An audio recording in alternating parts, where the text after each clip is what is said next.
आप ही लगनी। उम्मीद करता हाँ तुसीं सारे दोस्त ठीक होवोगे। अज असीं अपने दोस्तों वास्ते परफॉर्मेंस वीडियो लैके आए हैं अलगाजी दी ट्रैक्टर के रैपर के उत्ते।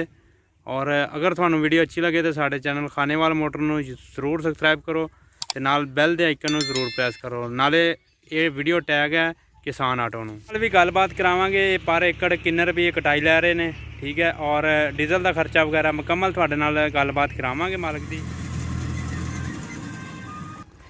ये माशाल्लाह कटाई अच्छी कर रहा रैपर, तुसीं वेख सकदे हो नीचों रख के कट रहा है बिल्कुल जिस तरह वाढे वड्डदे हुंदे।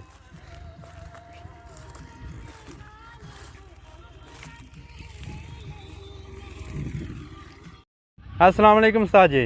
वालेकुम सलाम। उस्ताद जी ये तुहाडा रैपर चल रहा वा, ये असीं वेख रहे हैं माशाल्लाह कटाई भी अच्छी कर रहा।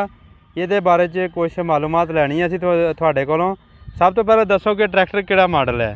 ट्रैक्टर हैगा जी 13 मॉडल हैगा जी। अलगाजी हैं? हाँ जी अलगाजी। और ये डीजल का खर्चा की कर रहा है? डीजल का खर्चा 1 किले दे विच 3 लीटर करता है रैपर ते। चलो माशाल्लाह यानी एवरेज ठीक है इस ट्रैक्टर की, अच्छी एवरेज है। ठीक है ज़बरदस्त चल रहा है। और घंटे च कटाई कर दिंदा 1 एकड़ दी?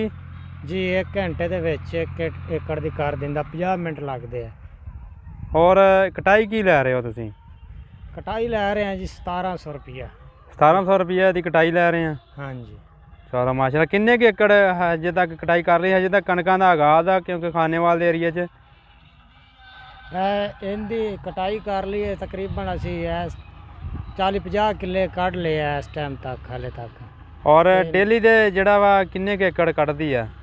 डेली दे कढ़ देंगे 25-26 विगे कढ़ देंगे एक दिन च। चलो यानी चलता रहे तो 25-26 विगे दिहाड़ी दे कढ़ दिंदा? जी जी अलहमदुलिल्लाह जो चलता रहे तो एक दिन दे विच 25-26 विगे कढ़ दिंदा।